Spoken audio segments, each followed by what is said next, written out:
نحمده ونصلي على رسوله الكريم أما بعد فأعوذ بالله من الشيطان الرجيم بسم الله الرحمن الرحيم ونوحا إذ نادى من قبل فاستجبنا له فنجيناه وأهله من الكرب العظيم صدق الله العظيم. سورة الأنبياء شپږ او یایم نمبر آیت دی. د دې رکوع د مخکې رکوع سره ربط او مناسبت دا دی چې په مخکې رکوع کې د الله جل شانه د دین د داعی ابراهیم علیه السلام او د لوط علیه السلام تذکره وا. په دې رکوع کې د الله پاک د دین د داعی د نوح علیه السلام، داود علیه السلام، سلیمان علیه السلام، ایوب علیه السلام، اسماعیل علیہ السلام، ادریس علیہ السلام، ذوالکفل علیہ السلام، یونس علیہ السلام او د بی بی مریم او زکریا علیہ السلام واقعات ذکر کیږي چې دا د الله جل شانه د دین داعیان. په دې رکوع کې الله پاک د غنو پیغمبرانو واقعات مختصرا ذکر کړي. اول د نوح علیہ السلام واقعا چې د زمونږ نه سوال وکړو رب لا تذر علی الارض من الکافرین دیارا. د نوح علیہ السلام د خپل قوم په باره کې بد دعا الله وی مون قبول کړه، د تمنګ نجات ورکو. د سره چې کوم مسلمانانو په کشته کې مونږ ټول محفوظ کړل او کوم وی آفت د غر کېدو د سیلاب او د طوفانو هغې نه مونږه دوی ته نجات ورکو. بیا واقعات داود علیہ السلام او د سلیمان علیہ السلام دا یو بیرا داود علیہ السلام تا یو واقعا راغلا. یو سړی راغل او یو وی چې زما فصل د دې شپون کې چلو خوړل دي. داود علیہ السلام فیصله وکړه چې ستا فصل خوړل دي، دا چیلے ستا شوی او دا فصل زړه خوړل دي، دا غي په نقصان کې تی چیلے داود علیہ السلام د پټي مالک ته ورکړ. واپس را روان شو سلیمان علیہ السلام تاسو کو څه فیصله وشو؟ فیصله داسې وشو سلیمان علیہ السلام وتوی چې دا فیصله داسې پکار دا ستا فصل دې چلو خوړل دي، څومره وخت پورې چې ستا فصل د غزې ته نه وي رسېدلی هغې وخت پورې چیلې ستا شوي. چې کله ستا د فصل تربیت د چیلو دی مالک وکړو او فصل واپس خپل ځای ته ورسېدو ته به دا چیلې د خپل مالک ته بیا واپس ورکړي. الله پاک فرمایي چې په دې ځای کې منګه د دې واقعي د فیصلې علم سلیمان علیہ السلام ته ورکو. سلیمان علیہ السلام په دې واقعا کې حق ته ورسېدو د داود علیہ السلام په نسبت باندې. بیا الله پاک فرمایي چې دې دواړو ته سلیمان علیہ السلام او داود علیہ السلام دې دواړو ته منګه نبوت هم ورکړو او د دین پوهه هم ورکړو. دې داود علیہ السلام ته منګه یو دا معجزه ورکړو چې د وکړه د الله جل شانه تسبیحات بیانول، نو د سر بغرون او مارغان د الله تسبیحات بیانو. او بیا الله پاک فرمایي چې منګه داود علیہ السلام ته یو علم او یو پوهه ورکړی و، هغه د زرو د جوړولو و چې د جهاد په میدان کې به تاسو د دې دشمن د تکلیف نه د دې زرو د وجې نه بچ کېږئ. داود علیہ السلام ته الله پاک د اوسپنه دومره نرمه کړې وه چې هغه په لاس کې داسې په آسان طریقې سره کړي ته جوړې دي. ضربتي داود علیہ السلام په سہولت سره جوړولا. دا د داود علیہ السلام معجزه و. بیا الله پاک فرمایي چې موږ سلیمان علیہ السلام ته تیز هوا مسخر کړی و. د سلیمان علیہ السلام حکومت دا په هوا باندې، په مارغانو باندې، په پیریانو باندې او دغه شان په شیطانانو په دې ټولو باندې د سلیمان علیہ السلام حکومت. سلیمان علیہ السلام د تخت مبارک راضی د په تخت باندې 6 لاکھ کرسي وي، یعنی دا تخت دا مکمل یو حکومت په حیثیت باندې 6 لاکھ کرسي د په تخت باندې وي او د سليمان عليه السلام د تخت په تیز هوا کې دومره مزل کو د سحر نه تر غرمې پوري لکه څومره مزل چې په یو میاشت کېږي د یوې میاشتې مزل به د سحر نه تر د غرمې پوري او د غرمې نه تر ماښام پوري به څومره مزل کو هغه به ځان ته جدا د یوې میاشتې سفر یعنی سليمان عليه السلام با په یو ورځ کې د 2 میاشتو سفر کو د 2 میاشتو مزل به په یو ورځ کې کو الله پاک ورته هوا مسخر کړی و بیا د سليمان عليه السلام بادشاہي په شیطانانو هم دنه یریدل او په شیطانانو به ګران کارونه کول لکه آبادی جوړول ابونا ملغلری قیمتي جواهرات راستل او نور ګران کارونه دا به سليمان عليه السلام په شیطانانو باندې کول بیا واقعات ایوب علیہ السلام ذکر کیږي روستو به ان شاء الله سورہ سواد کې هم تفصیلا راځي ایوب علیہ السلام د الله رب العالمین وی جلیل القدر پیغمبرو په د باندې الله پاک تر طرف نه امتحان ناغي بچی ټول وفات شو د کوټې چت پر اپری وته صرف بیبي د سره پاتې شو د چې کم مالو او کم ساروی هغه ټول هلاک شو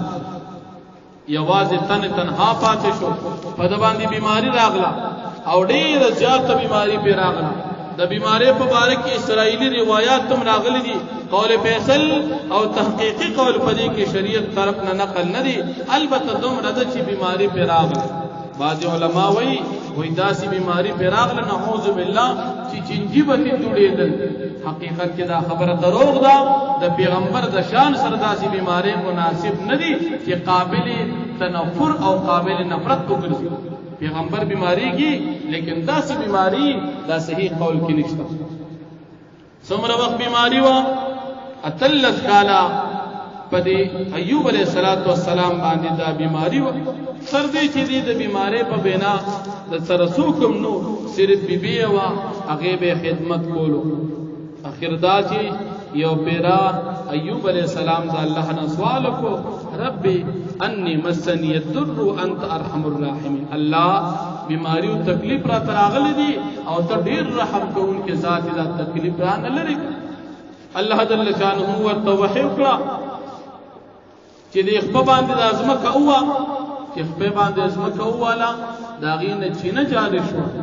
بیا وتا الله پاک حکم وکړو چې په دې چینی اوبو باندې غسل وکا او دا اومس کا هغه اومس کلی او غسل پیوکو الله جل شانه ورته صحت کامل ورک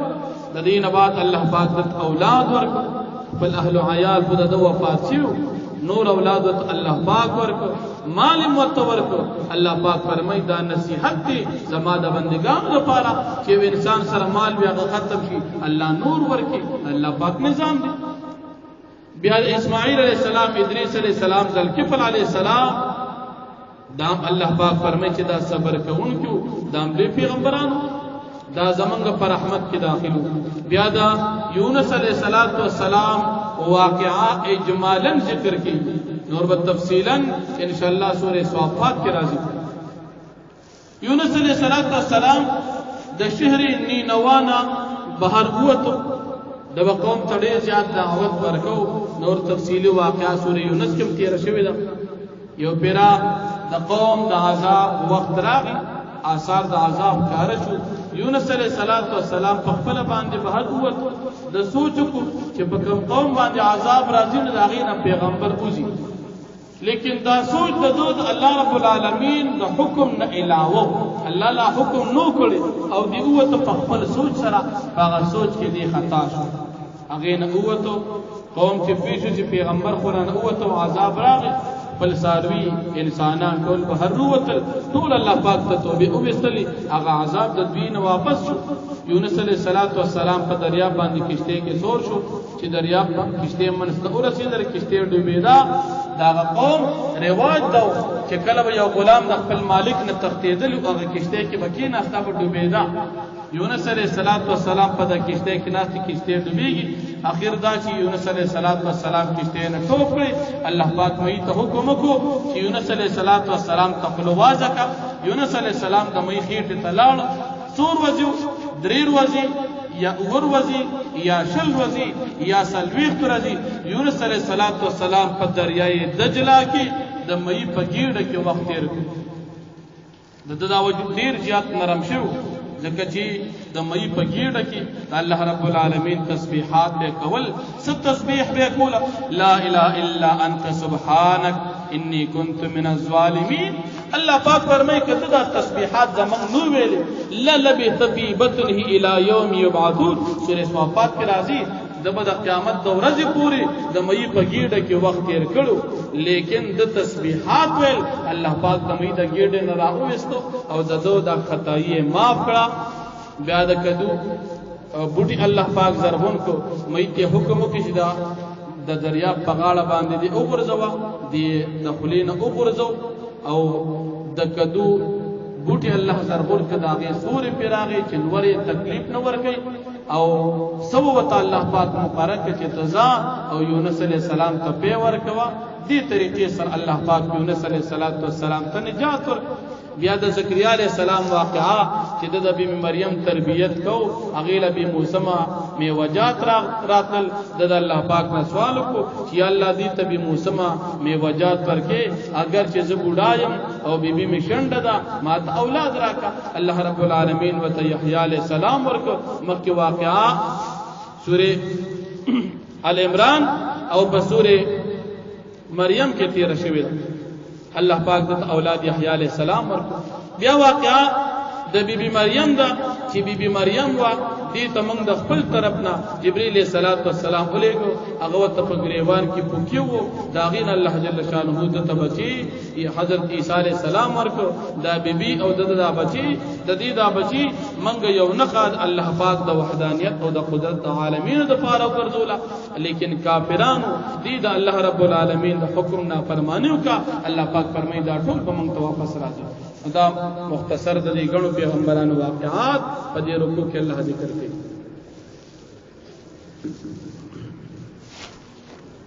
ونوحا اذ نادى من قبل او یادک واقعات نوح علیہ السلام کله چې आवाज کو من قبل مخکې ابراهیم علیہ السلام او لوط علیہ السلام نه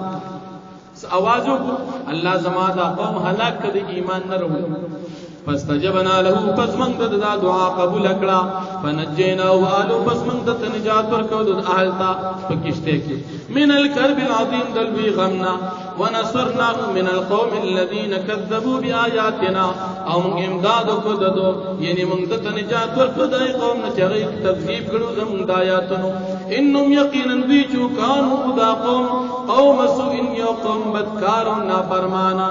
اغرقنا فسمن دا قوم نوح علیہ السلام غرق کو اجمعین طول و داود و سلیمان او یادک واقعا داود علیہ السلام و سلیمان علیہ السلام اذ یحکمان فی الحرث کلچ دی فیصلو کڑا فبارات دا پٹی کی دا فصل کی اذ نفشت فی غنم القوم کلچ سریدلی پاغی کی گڑی دا یو قوم وکننا لحکمهم شاہدین او یمنگا لحکم ددید فیصلے شاہدین لدن کے ففهمنا سليمان پس منگا پویا ورکڑ دی واقع سلیمان علیہ السلام تا وکلن وهر یو دبینا دینا حکم و علما من ورکڑ دی پیغمبر یو پوه د دین وسخرنا مع داود الجبال او من تابع کړو د داود علیہ السلام سره غرنا یسبحن چې دی غرنا بالتسبیحات ويل والطير ومارغان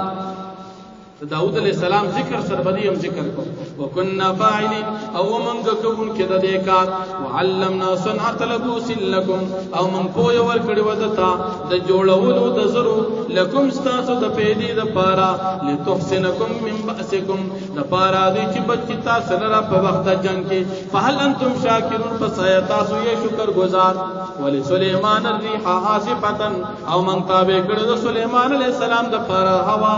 عاصفه تیزا تجربی امری چې دا بروانه وانده د په حکم باندې چې د بو تکم طرف ته حکم کو چې هوا دې طرف ته لاړه شي هغه بدلا الا الارض التي باركنا فيها اغزم کی تا چې من برکت چولې باغې کې چې اغزم کده پیغمبرانو ویني شام وكنا او منغا بكل شيء عالمين فهل يسل باندې په ومن الشياطين من يغوصون له او باج د شیطانان نه يغوصون له چې دی بغټي وهلي د پاره بوبو کې سدپارا دل به ملغلر د ابون را استداب شیطانانو د خدمت ويعملون عملا صالح دون ذلك ويعملون ديب عمل کو عملا دون ذلك عمل د دین علاوه وكنا لهم حافظين او منگا لهم دبید پار حافظین حفاظت کو ان کے ایوب یاد کا واقعات ایوب علیہ السلام اذ نادى ربو کرچ آواز خپل رب تا ان یقینا ذی مسن الضر ما ترسید لذی تکلیف وانت ارحم الراحمین او تدیر رحم کو ان کی درحم کو ان کو نہیں فاستجبنا له پس من دعا قبول کدو فکشفنا پس من لرکو ما هغه می به جو پد باندې من ضر تکلیف وآتينا أهل من وركزت أهل ين أولاد ومثلهم معهم رحمة من عندنا أو بمثل داغي نورهم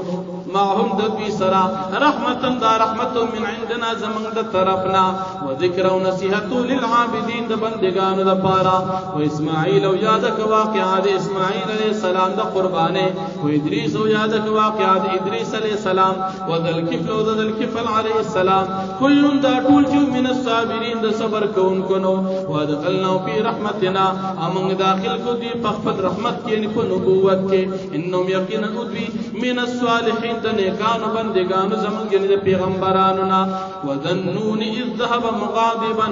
او یادک واقعا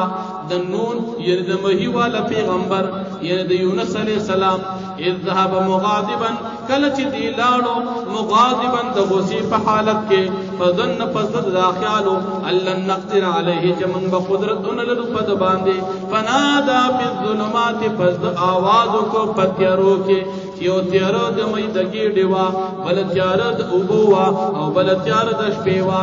سوازو کو الله اله الا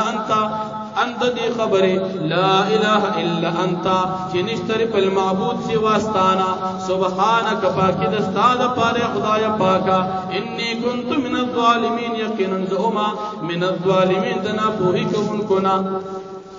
فاستجبنا له پس من دعا د قبول کړه ونجینا من نجات ورکدت من الغم د دې تکلیفنا وكذلك ننجي المؤمنين او دارنګي من نجات ورکو مؤمنانو ته زکریا او یادک واقعات زکریا علیہ السلام اذ نادى ربه کله چې आवाज خپل رب ته رب لا تذرني فردا اے رب تم پرد ما یوازي وانت خير الوارثين او ته بهتر وارث وانت او ته خير الوارثين بهتر د وارثانو نه فاستجبنا له پس من د دعا قبول کړه ووهبنا له يحيى او من ورکد د يحيى عليه السلام واصلحنا له زوجا او من جوړ کړه د بیبي اولاد مداغین ورکو انهم یقینا بيجودا ټول پیغمبران كانوا يسارعون في الخيرات لجلد کون کې دنه کې پکار کې ويدعوننا رغبا ورهبا او بي بمنګرا بللو زمن عبادت بکو رغبا دمن سرا ورهبا او دیر زمننا وكانوا لنا خاشعين او دی زمنگا خاشعين عاجز کون کې والتي احسن فرجها او تیاد کا بیبي احسنت فرجها چې دی حفاظت کړو د خپل اندامونو فنفخنا فيها من روحنا پس من کو کیو د دې په گریوان کې من روحنا زمن د روح د طرفنا وجعلناها وبنها ام وګرځول دا بیبي او د دې دا بچي آیه یو نه خال العالمین د مخلوقات د عبرت د پارا ان هذه امتكم یقینا دا امت استاسو امه واحده یو امت د پیغمبرانو وانا ربكم فاعبدون او زجیم وانا ربكم او زستاسو ربیم فاعبدون پستاسو خاص ما عبادتو کوي انسانان ته خطاب وتقطعوا امرهم بينهم او دي گډ وډ کو دي کټ کړو امرهم خپل کار د دین بینه په خپل منځ کې کلون دا ټول چې دی لینا من طرف تراجعون واپس کیدونکي واخر دعوانا الحمدلله رب العالمین.